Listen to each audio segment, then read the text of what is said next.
ओम शांति। आज प्यारे मीठे बाबा की मुरली मंथन की डेट है 22 जून 2022। तो मीठे मीठे बाबा अपने बच्चों से कह रहे हैं, पिता स्वर्ग का फाउंडेशन लगा रहे हैं, तुम बच्चे मददगार बन अपना हिस्सा जमा कर लो, ईश्वरीय मत पर चल, श्रेष्ठ प्रारब्ध बनाओ। क्या कह रहे बाबा कि मैं स्वर्ग का फाउंडेशन लगा रहा हूँ, तुम बच्चे मददगार बनो और अपना अपना हिस्सा जमा कर लो, ईश्वरीय मत पर चल, श्रेष्ठ प्रारब्ध बनाओ और इसमें आलस्य मत दिखाओ।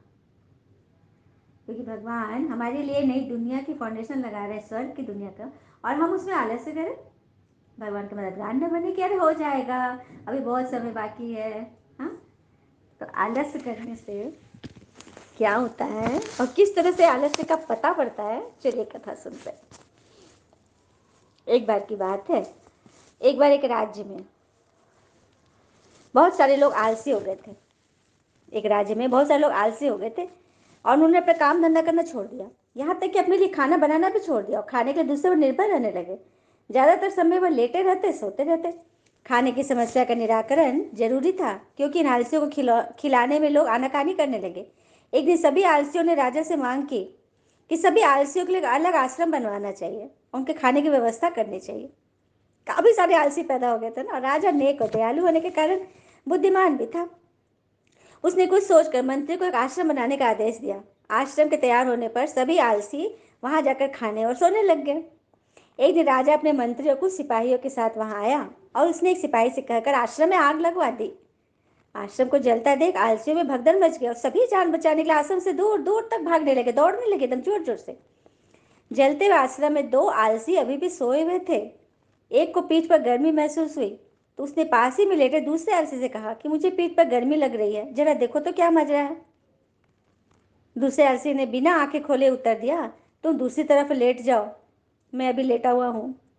यह देखकर राजा ने अपने मंत्री से कहा, केवल ये दोनों ही सच्चे आलसी हैं, इन्हें भरपूर सोने और खाने को दिया जाए। शेष सारे कामचोर हैं, उन्हें डंडे मार मार कर काम पर लगाया जाए। तो देखा किस तरह से राजा ने पता कर लिया कि सच्चे आलसी कौन है। क्योंकि जब आलसियों का आश्रम बन रहा था ना, तो कौन चाहेगा काम करना, क्योंकि खाना सोना फ्री में मिल रहा है।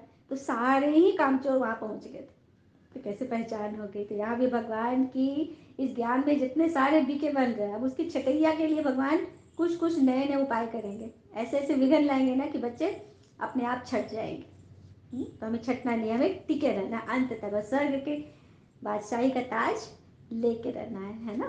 प्रश्न, बाप दादा को किन बच्चों की सदा तलाश रहती है? उत्तर, जो बहुत बहुत मीठे शीतल स्वभाव वाले सर्विसेबल बच्चे हैं, ऐसे बच्चों की बाबा को तलाश रहती है। सर्विसेबल बच्चे ही बाबा का नाम वाला करते हैं। जितना जितना बाबा का मददगार बनते हैं, सॉरी, आज्ञाकारी वफादार है, उतना वह वर्षे के हकदार बन जाते हैं। क्या बात है। भगवान की जितना मदद करेंगे उतना आज्ञाकारी बनेंगे और वर्षे का अधिकारी बनेंगे, भगवान के दिल तक नसीब पर विराजेंगे। गीत है, ओम नमः शिवाय। पितु मात सहायक स्वामी सखा, तुम ही सबके रखवारे हो। जिस काल कोई है साथ यहाँ, तुम एक जगत के सहारे हो। पितु मात सहायक स्वामी सखा, तुम ही सबके रखवारे हो। ओम शांति। ओम का अर्थ किसने बताया? बाबा ने। जब बाबा कहा जाता है तो उसका नाम जरूर चाहिए, साकार हो व निराकार हो, नाम तो जरूर चाहिए। और जो आत्माएं हैं उन पर कभी नाम नहीं पड़ता। आत्मा जब जीवात्मा बनती है तब शरीर पर नाम पड़ जाता है। ब्रह्मा देवताय नमः कहते, विष्णु को भी देवता कहते क्योंकि आकारी है, तो आकारी शरीर का नाम पड़ा। नाम हमेशा शरीर पर पड़ता है। सिर्फ निराकार परमपिता परमात्मा है जिनका नाम शिव है, एक ही नाम है इनका। बाकी सब का देह पर नाम पड़ता है। जैसे जैसे शरीर लेते, जन्म लेते, नया नया नाम पड़ता है। शरीर छोड़ा तो फिर नाम बदल जाता है। परमात्मा का एक ही नाम चलता है, कभी बदलता नहीं। इससे सिद्ध होता है कि वे कभी जन्म मरण में नहीं आते। अगर खुद जन्म मरण में आवे तो औरों को जन्म मरण से कैसे छुड़ाएंगे? छुड़ा ना सके। अमर लोग में कभी जन्म मरण नहीं कहा जाता, वहां तो बड़ी सहज रीति से एक शरीर छोड़ दूसरा लेते हैं। मरना यहाँ है, सत्युग में ऐसे नहीं कहते कि फलाना मर गया। मरना वर्ड यहाँ है मृत्यु लोक में, सत्युग में नहीं कहते। मरना शब्द दुख का प्रतीक है ना। वहाँ तो बस पुराना शरीर छोड़ नया किशोरावस्था का शरीर रहते, खुशी मनाते। पुरानी दुनिया में कितने मनुष्य थे, ये सब खत्म होने वाले। दिखाते हैं यादव और कौरव थे, लड़ाई में वह खत्म हो गए। तो क्या पांडवों को रंज हुआ होगा? नहीं, पांडवों का तो राज्य स्थापन हुआ। इस समय तुम हो ब्रह्मा मुख वंशावली ब्राह्मण, ब्रह्मा कुमार और कुमारिया। ब्रह्मा को इतने बच्चे हैं तो जरूर प्रजापिता ठहरा। ब्रह्मा विष्णु शंकर का बाबा है शिव, उनको ही भगवान कहा जाता है। इस समय तुम जानते हो कि हम ईश्वरीय कुल के हैं। हम बाबा के साथ बाबा के घर निर्वाण धाम में जाने वाले। बाबा आया हुआ है, उनको साजन भी कहा जाता है, परंतु एक्यूरेट संबंध में वह पिता है। साजन भी कहते हैं, साजन अर्थात सजाने वाला, लेकिन एक्यूरेट संबंध जो है वो पिता का है। हुँ? क्योंकि वर्षा सजनियों को नहीं मिलता, बच्चों को मिलता है। तो बाबा कहना राइट है। क्लियर? बाबा को भूल जाने से मनुष्य नास्तिक बन गए। कृष्ण के चरित्र गाए जाते पर तो कृष्ण का चरित्र कोई है ही नहीं। भागवत में कृष्ण के चरित्र है, लेकिन चरित्र होना चाहिए शिव बाबा का। वह भी बाबा टीचर सदगुरु है। कृष्ण जी के चरित्र के बारे में एक और बात शास्त्रों में कही गई है कि जब श्री कृष्ण जी 14 वर्ष के वनवास ये कंस को मारने के लिए जब आए ना, तो देवकी और उनको छुड़ाने के लिए आए, तो देवकी बोली कि बेटा तुम भगवान हो, तुम्हारे पास असीम शक्ति है, फिर तुमने 14 साल तक कंस को मारने के लिए हमें यहाँ क्यों बंद रखा? छुड़ाने के क्यों नहीं छुड़ाया? हमें प्रतीक्षा क्यों की इतने वर्ष? तो श्री कृष्ण ने कहा, क्षमा करें आदरणीय माता जी, क्या आपने मुझे पिछले जन्म में 14 साल के वनवास नहीं भेजा था? माता देवकी आश्चर्यचकित होगी, पूछा बेटा ये कैसे संभव हुआ, मैं कैसे तुम्हें वनवास भेजूंगी? तो श्री कृष्ण ने कहा, माता आपको अपने पूर्व जन्म के बारे में कुछ भी स्मरण नहीं है, परंतु तब आप कैकेयी थी और आपके पति राजा दशरथ थे। माता देवकी ने आश्चर्यचकित होकर पूछा, यशोदा कौन थी, मैंने कौशल्या कौन है तब? तो कृष्ण ने कहा कि वही तो इस जन्म में मेरी माता यशोदा है। 14 साल तक जिन्होंने पिछले जन्म में माँ के जिस प्यार से मुझे वंचित रहना पड़ा, हाँ, अब उन्हीं के पास मुझे जाना है। तो इसीलिए मैंने 14 बरस के बाद ही यहाँ आपको छुड़ाने आया हूँ। तो देखा, ये कर्म का लिखा है, इसे इसे कोई देवता भी नहीं बच सकते। तो ये है कृष्ण के चरित्र। और वो तो भी बच्चा है, जैसे छोटे बच्चे होते हैं, बच्चे हमेशा चंचल होते हैं, तो सभी को प्यारे लगते हैं ना। कृष्ण के लिए तो दिखाते हैं कि मटकी फोड़ी, ऐसा कुछ भी नहीं है। शिव बाबा का क्या चरित्र है ये तो तुम देखते हो, पढ़ाकर पति से पावन बनाते हैं। मतलब ये जो कृष्ण जी का चरित्र, जो देवकी और ये प्रसंग जो सुना, ये भक्ति में कथा कहानियां लिखी गई है। बाबा ने कहा ना, कृष्ण जी का कोई चरित्र नहीं, वो तो सत्युग के प्रिंस है। गीता निराकार भगवान द्वारा गाई हुई है, न कि मनुष्यों की। भगवान को रुद्र भी कहा जाता है, कृष्ण को रुद्र नहीं कहेंगे। रुद्र ज्ञान यज्ञ से ही विनाश ज्वाला निकली है। कई लोग परमात्मा को मालिक कहकर याद करते हैं, कहते हैं उस मालिक का नाम नहीं है। अच्छा, सिर्फ मालिक ही कहते हैं? अच्छा, भला वह मालिक कहाँ है? क्या वह विश्व का सारी सृष्टि का मालिक है? परमपिता परमात्मा तो सृष्टि का मालिक नहीं बनता। सृष्टि का मालिक तो देवी देवता बनते हैं सत्युग स्वर्ग में। परमपिता परमात्मा तो ब्रह्मांड का मालिक है, ब्रह्म तत्व, बाप का घर, तो हम बच्चों का भी घर है। ब्रह्मांड है बाबा का घर, जहाँ आत्माएं अंडे मिसल दिखाते हैं। ब्रह्मांड है बाबा का घर, जहाँ आत्माएं अंडे मिसल दिखाते हैं। ऐसे कोई है नहीं। हम आत्माएं ज्योतिर्बिंदु वहाँ निवास करते, फिर ब्रह्मांड से नीचे उतरते पाठ बजाने के लिए। हम एक दो के पिछाड़ी आते रहते हैं। झाड़ वृद्धि को पाता है। बाबा है बीज रूप, फाउंडेशन देवी देवताओं का कहे व ब्राह्मणों का कहे। ब्राह्मण बीज डालते हैं, ब्राह्मण ही फिर देवता बन राज्य करते हैं। अब हमारे द्वारा शिव बाबा फाउंडेशन लगा रहे हैं। डिटेल्स अर्थात स्वर्ग का फाउंडेशन लग रहा है। जितना जो मददगार बनेंगे उतना अपना अपना हिस्सा ले लेंगे, नहीं तो सूर्यवंशी कैसे बने?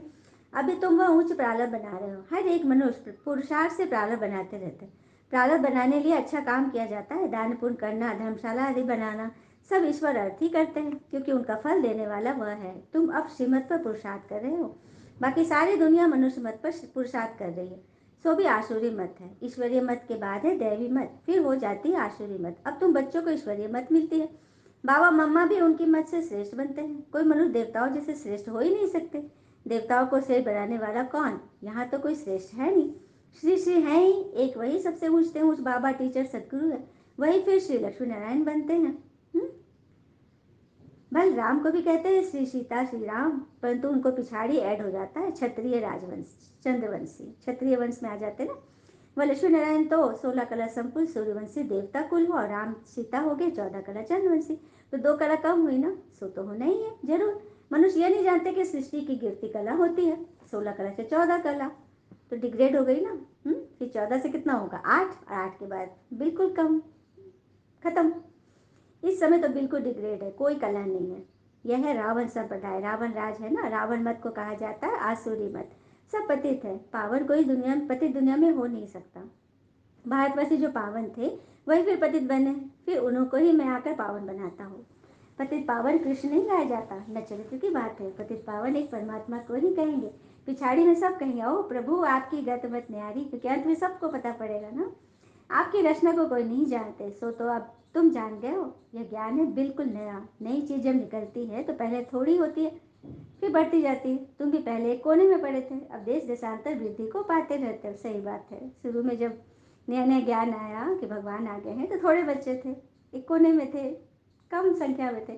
फिर धीरे धीरे देश देशांतर में वृद्धि को पाते रहेंगे। राजधानी स्थापन जरूर होनी है। मूल बात तो यह सिद्ध करनी है कि गीता का भगवान श्री कृष्ण नहीं है। वर्षा बाबा देंगे, श्री कृष्ण नहीं। लक्ष्मी नारायण भी अपने बच्चों को वर्षा देंगे। हाँ, लक्ष्मी नारायण तो अपने बच्चों को वर्षा देंगे, सभी को नहीं देंगे। यह भी यहाँ के पुरुषार्थ की प्रारंभ मिलती है। सत्य प्रेता में बेहद का वर्षा है। गोल्डन सिल्वर जुबली मनाते हैं, वहाँ तो एक दिन मनाते हैं। हम तो 1250 वर्ष गोल्डन जुबली मनाते हैं, खुशियाँ मनाते हैं। सही बात है, यहाँ तो किसी का गोल्डन सिल्वर जुबली होता है तो एक दिन मनाते हैं, लेकिन हम 1250 वर्ष गोल्डन जुबली मनाएंगे। सत्युग में खुशियाँ ही मनाते रहते हैं, माला माल बन जाते हैं, तो ये अंदर में बड़ी खुशी रहती है। ऐसे नहीं कि सिर्फ बाहर से बत्तियाँ जलाते हैं। स्वर्ग में हम बिल्कुल संपत्तिवान, बहुत सुखी हो जाते हैं। देवता धर्म जैसा सुखी और कोई होता नहीं। फिर सिल्वर जुबली आदि को भी पूरा समझते नहीं, चंद्रवंशी हो गया सिल्वर जुबली। अभी तुम आधा कल्प की जुबली मनाने के लिए बाबा से वर्षा पा रहे हो, सत्य त्रेता की 21 जन्म। तो मुख्य बात यह समझने की गीता का भगवान शिव है, उसने ही राजो सिखाया था, सो फिर अब सिखला रहे हैं। सिखलाते भी तब है जो राजाई है नहीं, राजाई पाने के लिए सिखला रहे हैं ना, राजाई होगी तो क्यों सिखलाया जाएगा। प्रजा का प्रजा पर राज। एक दो की टोपी उतारने में तो देरी नहीं करते, मतलब एक दूसरे को कैसे धोखा देते हैं। नहीं, तुम बच्चे उनकी मत पर चलने से सुखधाम के मालिक बनेंगे। ऐसे बहुत है जो ज्ञान को पूरा धारण नहीं करते पर तो सेंटर पर आते रहते हैं। क्या बात है, ज्ञान धारण नहीं करते लेकिन सेंटर पर जरूर आते हैं, मुरली सुनते हैं। अंदर दिल बित करती कि एक बच्चा पैदा करते हैं। माया की टेम्पटेशन होती है कि शादी करके एक बच्चे का सुख ले ले। अरे गारंटी थोड़ी ही है कि बच्चा सुख ही देगा। 2-4 वर्ष में बच्चा को कुछ हो जाए तो दुखी हो पड़ेंगे। हाँ, तो यह है ही दुख धाम। देखो खाना भी कैसा खाते हैं, मैंने क्या क्या चीज़ आज खा रहे हैं ना। तो बाबा समझाते हैं बच्चे ऐसी आशाएं नहीं रखो, माया बड़ा तूफान में ले आएगी, झट विकार में गिरा देगी, फिर आने में लज्जा आएगी। सब कहेंगे कुल को कलंकित किया है तो वर्षा क्या ले। बाबा मम्मा कहते हो तो ब्रह्मा कुमार कुमारी आपस में क्या हो गए, भाई बहन। फिर अगर विकार में गिर पड़े तो ऐसे कुल कलंकित हो तो 100 गुना कड़ी सजा खाएंगे, पद भी भ्रष्ट होगा। कोई तो विकार में जाते फिर बतलाते नहीं कि बहुत दंड के भागी बनते हैं। धर्मराज बाबा तो किसी को छोड़ते नहीं है, वो लोग तो सजा खाते हैं, जेल भोगते हैं, लेकिन वहाँ वालों के लिए बड़ी कड़ी सजा है। ऐसे भी सेंटर्स पर बहुत आते हैं। बाबा समझाते हैं ऐसे काम नहीं करो। कहिए विकार बगैर रह नहीं सकते तो यहाँ नहीं आओ। बाबा साफ साफ कहते हैं कि यहाँ वही बच्चे आएंगे जो सिलेक्टेड होंगे, जो देवी कुल के होंगे। अशुद्ध लोगों का ये सत्संग नहीं है। बाकी और जगह बहुत भीड़ है, वहाँ पर जा सकते हो। बाबा साफ साफ बोलते हैं, मना नहीं करते, जिसको जहाँ जाना जाओ। भगवान आते हैं पवित्र बनाने के लिए, पवित्र वैकुंठ का वर्षा देने के लिए। बाबा कहते हैं सिर्फ बाबा वर्षे को याद करो बस। और खान पान के परहेज की युक्तियाँ भी बताते हैं। परहेज के लिए बहुत प्रकार की युक्तियाँ भी रख सकते हो कि तबीयत ठीक नहीं है, डॉक्टर ने मना किया है, अच्छा आप कहते हो तो फल ले लेते हैं। अपना बचाव करने के लिए ऐसा कहना कोई झूठ नहीं है। बाबा मना नहीं करते। ऐसे बच्चों की तलाश में बाबा हैं जो बिल्कुल मीठे हो, कोई पुराना स्वभाव नहीं होना चाहिए, सर्विसेबल, वफादार, फरमान बरदार हो। तो हम बच्चे अपनी चेकिंग करें क्या हम ऐसे हैं, सर्विसेबल, वफादार और फरमान बरदार। अच्छा, मीठे मीठे सीखी लेते बच्चों प्रति माता पिता बाप दादा का याद प्यार और गुड मॉर्निंग। रूहानी बाबा की रूहानी बच्चों को नमस्ते, और हम रूहानी बच्चों की रूहानी माता पिता को याद प्यार गुड मॉर्निंग, नमस्ते नमस्ते नमस्ते। धारणा के लिए मुख्य सार। पहले पॉइंट, इस मायावी दुनिया में हर बात में दुख है, इसलिए इस पुरानी दुनिया में कोई भी आश नहीं रखनी है। बस माया के तूफान आवे लेकिन कभी भी कुल कलंकित नहीं बनना है। दूसरे पॉइंट, खान पान की बहुत परहेज रखनी है। पार्टी आती ले जाते बहुत युक्ति से चलना, बाबा ने बता दिया ना। युक्तियाँ रखो, तबीयत ठीक नहीं है, डॉक्टर ने मना किया है, अच्छा हम फल ले लेते हैं, ऐसे युक्ति से चलना है। वरदान, बाबा का वरदानी हाथ हम सभी अपने सर पर फील करें। बाबा ने कहा, बुराई में भी बुराई को न देख, अच्छाई का पाठ पढ़ने वाले अनुभवी मूर्त भव। बुराई में भी बुराई को न देख, अच्छाई का पाठ पढ़ने वाले अनुभवी मूर्त बनो। चाहे सारी बात बुरी हो, लेकिन उसमें भी एक दो अच्छाई जरूर होती है।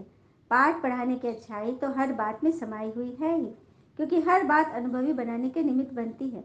धीरज का पाठ पढ़ा देती है, दूसरा आवेश कर रहा है और आप उस समय धीरज व सहनशीलता का पाठ पढ़ रहे हो। इसलिए कहते हो, जो हो रहा है वो अच्छा और जो होना है वो और ही अच्छा। अच्छाई उठाने की सिर्फ बुद्धि चाहिए। बुराई को न देख अच्छाई उठा लो तो नंबर 1 बन जाएंगे। सुना? फिर से सुनते। चाहे सारी बात बुरी हो, लेकिन उसमें से भी एक दो अच्छाई जरूर होती है। पाठ पढ़ाने की अच्छाई तो हर बात में समाई हुई है।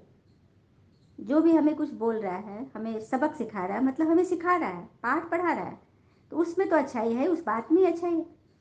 हाँ, क्योंकि हर बात अनुभवी बनाने के निमित्त बनती, कोई भी बात। धीरज का पाठ पढ़ा देता है, सही बात है। कोई बहुत बुरा बोल रहा है, वो लड़ रहा है, कलंक लगा रहा है, तो आप धीरज का पाठ पढ़ लो। दूसरा आवेश कर रहा है, उस समय आप धीरज सहनशीलता का पाठ पढ़ लो। इसको कहते हैं, जो हो रहा है वो अच्छा, जो होना है वो और ही अच्छा। हर एक बात में धीरज का पढ़ लो, अच्छाई का पढ़ लो, अनुभवी बनने का पढ़ लो। हर एक से तो पाठ ही पढ़ सकते हैं ना। हर एक चीज़ हमें सिखाने का अनुभवी बनता है। अच्छाई उठाने के सिर्फ बुद्धि चाहिए। किस बात में क्या अच्छाई उठा ले, बुराई को न देख अच्छाई उठा लो तो नंबर 1 बन जाएंगे। क्या बात है। स्लोगन। सदा प्रसन्नचित रहना है तो साइलेंस की शक्ति से बुराई को अच्छाई में परिवर्तन करो। सदा प्रसन्नचित रहना है तो साइलेंस की शक्ति से बुराई को अच्छाई में परिवर्तन करो। प्रसन्नचित रहना सभी चाहते हैं, लेकिन प्रश्नों से पार नहीं होते हैं। फलाना ऐसा, फलाना वैसा, मैं ऐसा। हाँ, तो प्रसन्नचित रहना है तो साइलेंस की शक्ति, शांति की शक्ति से बुराई को अच्छाई में परिवर्तन करो। आपने वरदान दिया ना, कितना सुंदर। किसी ने कोई बोला, कड़ा बोल रहा है, तो उसे क्या कर लो? हाँ, धीरज का पाठ पढ़ लो, सहनशीलता का पाठ पढ़ लो, अनुभवी मूर्त बन जाओ। जितना बुराई को ना देख, उसमें से अच्छाई उठा लोगे तो नंबर 1 बन जाओ। सभी को नंबर 1 बनना है ना? अच्छा, तो सभी नंबर 1 बच्चे को बाबा की तरफ से बहुत बहुत मुबारकें, बधाइयाँ। नंबर 1 बनने की एकदम सबके अंदर यह तात लगी रहे। अच्छा, ओम शांति। शुक्र है मुझे माँ बाबू, बाबा के प्यारे प्यारे बच्चे। All is well always. ओम शांति।